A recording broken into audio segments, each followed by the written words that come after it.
இட்லி, தோசை, பொங்கல், சப்பாத்தி, பூரி இப்படியே தினம் தினம் சாப்பிட்ணுமா? நைட்டில் ரைஸ் வச்சு சாப்பிடக்கூடாது. மாப்பிள சம்பா ரைஸை நேற்று நைட்டுக்கு நான் வச்சிட்டேங்க.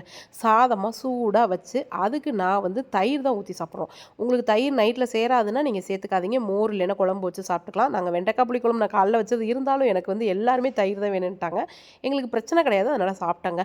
இதுக்கு சைட் டிஷ்ஷாக வத்தல் வடகம் இந்த மாதிரி தான் வச்சேன், அப்பளம் அப்படி. ஆனால் ஆக்சுவலாக நீங்கள் காய்கறி வச்சு சாப்பிட்றது தான் ரொம்ப நல்லது. இந்த அரிசியிலே ஃபைபர் இருக்குது, இருந்தாலும் ஃபைபருக்கு நம்ம காய்கறி வச்சுக்கணுங்க. நான் அவசரத்துக்கு செஞ்சேன், அதனால் இப்படி வச்சுக்கிட்டேன். மாங்காய் தொக்கை வச்சு இப்படி சாப்பிடும்பொழுது உண்மையிலே அல்டிமேட்டாக இருந்தது டேஸ்ட்டு. இந்த ரைஸ்க்கே ஒரு டேஸ்ட் இருக்கும். மாப்பிள சம்பா ரைஸை நீங்கள் சமைச்சிட்டு எடுத்து வாயில் வச்சு பார்த்தீங்கன்னா இந்த சாதமே டேஸ்ட்டாக தெரியுங்க. எங்களுக்கு பழகிடுச்சு, சாப்பிட்டா நல்லாயிருக்கும். நீங்கள் புதுசாக பார்க்குறதுக்கு தான் அப்படி இருக்கும், சமைச்சு சாப்பிட்டிங்கன்னா சூப்பராக இருக்குங்க. இன்றைக்கி காலையில் பிரேக்ஃபாஸ்ட், லஞ்ச் எல்லாமே இதுதான். இது என்னென்னு பார்த்தீங்களா? அப்படியே பார்க்க எப்படி இருக்குது? மட்டன் பிரியாணி மாதிரி இருக்குங்களா? ஈரல் போட்டு செஞ்சால் அந்த ஈரல் மாதிரியே தான் அந்த கறிப்பலா இருக்குது. கறிப்பலா பிரியாணி. இந்த ரெசிபி நான் அடுத்து போடுறேன். ரொம்ப வேகமாக செஞ்சிடலாம், சூப்பராக டேஸ்டியாகவும் செஞ்சிடலாங்க.